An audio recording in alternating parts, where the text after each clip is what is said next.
Ang nakaraan, dahil hindi matanggap ni Carmina ang sinabi ng kanyang mga magulang na ikakasal ito kay Jake Montemayor, kaya naman ay pagkatapos ng kanilang klase ay niyaya niya itong si Ralph na manood ng sine. Hindi naman makatanggi pa ang binata, gusto rin itong makasama kahit saglit lang itong si Carmina.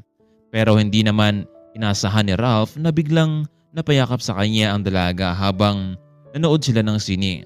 Marahil meron itong hinanakit sa kanyang sarili kaya naman ay hinayaan lamang itong si Ralph. Pasensya ka na, Ralph. Kung naging emosyonal ako ngayon, hindi ko lang kasi matanggap ang nangyari sa akin.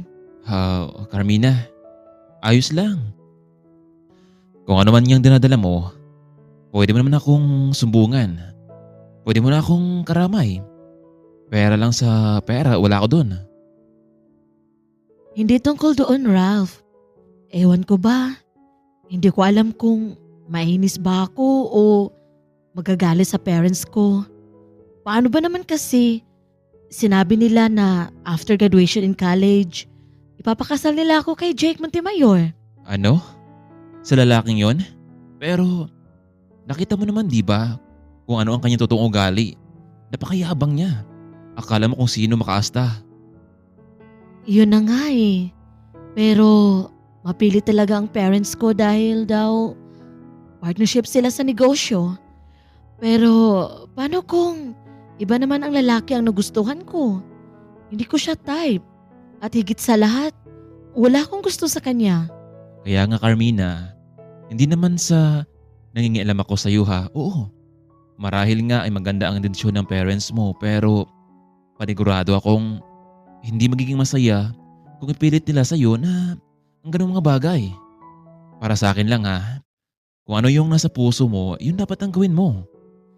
Salamat talaga, Ralph, dahil sinamahan mo ako ngayon. Hindi ko alam kung kanino ako sa sandali at makipag-usap tungkol sa ganitong sitwasyon.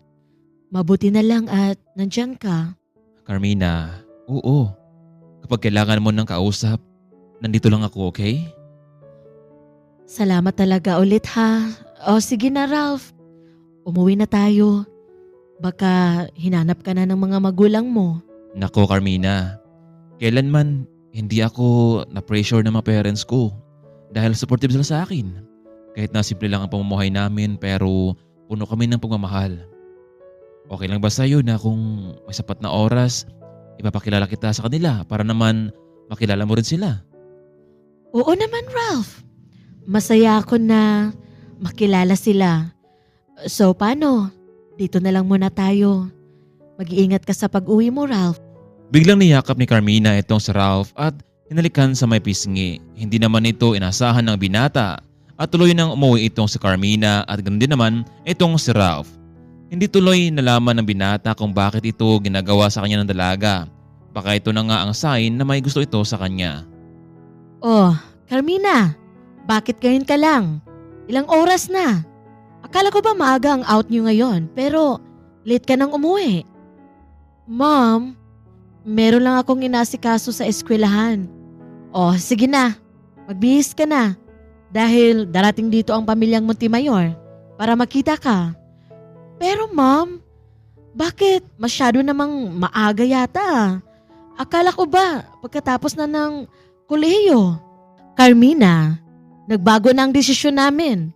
Gusto namin na ngayon pa lang magkakilala na tayong lahat. Dahil mabilis lang ang panahon. Sige na, pagkatapos mong kumain, magbihis ka na. Dahil maya-maya, darating na sila. Hindi ito inasahan ni Carmina. Tila ba masyado pang maaga kaya naman wala tuloy itong ganang kumain. Mr. Montemayor, iho, mabuti naman at nandito na kayo.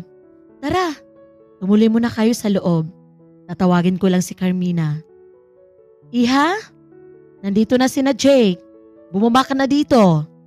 Walang ganang bumaba ang dalaga dahil una pa lang kasi ay wala siyang gusto sa lalaking iyon. Pero bilang respeto na lang din sa kanila kaya naman ay bumaba ito. Mrs. Altamarino, napakaganda talaga ng anak niyo ano? Hindi nga nagkamali itong anak ko na sinabi niya na gusto niya ito. Nasaan nga pala si Mr. Altamarino, ang magiging kumpare ko? Hayun, nasa trabaho pa. Pero alam niya na darating kayo ngayon dito. Tita, pwede ko bang makausap si Carmina? Sige lang, Jake. At mag-usap din kami ng daddy mo. Armina, ang ganda mo talaga no sa suot mong yan. Bagay na bagay sa'yo. Jake, ano ba talagang gusto mong mangyari ha? Carmina, honey, hindi ko naman ito plano eh. Sila ang pamilya natin ang may plano nito. Lahat ay sinusunod ko lang. Pero higit sa lahat, pumayag naman ako dahil sino ba naman ang hindi papayag kung ipagsundo ka sa isang napakagandang babae. Jake, makinig ka ha. Hindi kita gusto. Ang mas mabuti pa, humanap ka na lang ng babaeng magmamahal sa'yo ng totoo. Makinig ka, Carmina. Wala na tayong magagawa pa dito. Kung nakasundo na ang mga magulang natin, magiging akin ka na. At siguraduhin kong kailanman ay hindi na makalapit pa sa'yo itong sarap na isang hamak na pipitsugin lamang. Dahil sa oras na magiging tayo na, lagi ka tayong magkatabi. Naintindihan mo ba ako? Jake, hindi ako papayag na mangyari ito. In the first place, hindi rin naman tayo magiging masaya. Carmina, ang puso pwede nating turuan na magmahal. Isa pa, wala na tayong hanapin pa dahil nasa isang negosyo na ang mga magulang natin. Napagkasunduan ng magkabilang partido na ikakasal sila Jake at Carmina pagkatapos ng kanilang graduation. Samantalang palihim pa ring nakipagkita itong si Carmina kay Ralph dahil sa kanya lang gumagaan ang kanyang damdamin. Ralph, sabihin mo nga sa akin kung gusto mo rin ba ako? Ha? Anong ibig mo sabihin, Carmina? Yung totoo, Ralph. Kasi nung first day pa lang na klase, hanggang ngayon, malapit na tayong magtatapos. Gusto kita, Ralph. Nagiging komportable ako sa tuwing magkausap tayo. Sabihin mo sa akin ang totoo, Ralph. Para may dahilan ako. Para hindi tumuloy sa kasunduang iyon. Oo, Carmina. Matagal na rin kitang gusto. Pero nakikita ko kasi ang estado ng buhay natin magkaiba. Ralph, parang katulad lang to nung pinanood nating palabas sa sinihan, di ba? Makinig ka, Ralph. Ang pag-ibig, hindi naman nakabase sa estado ng buhay, hindi ba? Wala namang hindi mahirap gawin kung magtulungan tayo. Carmina, oo. Inamin ko sa sarili ko na sana ako na lang ang lalaking magdadala sa iyo sa altar at magsasabi sa iyo ng I do. Oo, gusto kong ikaw ang magiging kabiyak ng puso ko. Gusto kitang pantayan para naman matanggap ako ng mga magulang mo. Kaya gusto ko munang makipagsapalaran sa ibang bansa. Magsumikap ako doon at kapag dumating na ang tamang panahon, kaya kitang ipaglaban at harapin ang mga magulang mo. Kung ganun, Ralph, ngayon pa lang, maghihintay ako sa'yo. Aasahan ko yung mga pangako mo sa atin. Ilang taon ang nakalipas ay tuloy na ngang nakapagtapos sila sa kolehiyo. Maraming mga naganap sa kanila sa loob ng ilang taon, lalo na sa kanilang relasyon. Dahil doon ay pinagpatuloy din ni Ralph ang pangarap na makapag-abroad at hindi nga siya nabigo dahil na rin sa kaibigang tumulong para siya ay makalabas ng bansa. Noong una ay naging maganda ang komunikasyon nila Carmina at Ralph. Subalit nagkaroon ng pagbabago dahil sa naging illegal pala ang pagpasok ni Ralph sa bansa. Kaya naman ay kinakailangan nilang magtago para hindi mahuli at makulong. Samantalang nawala naman ng komunikasyon ang dalawa dahil sa tago-tagong paraan nitong si Ralph.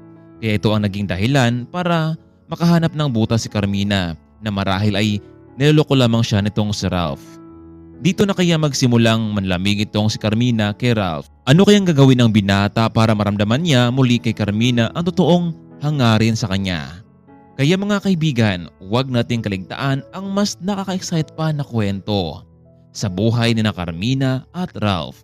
Abangan natin ang ating part 5.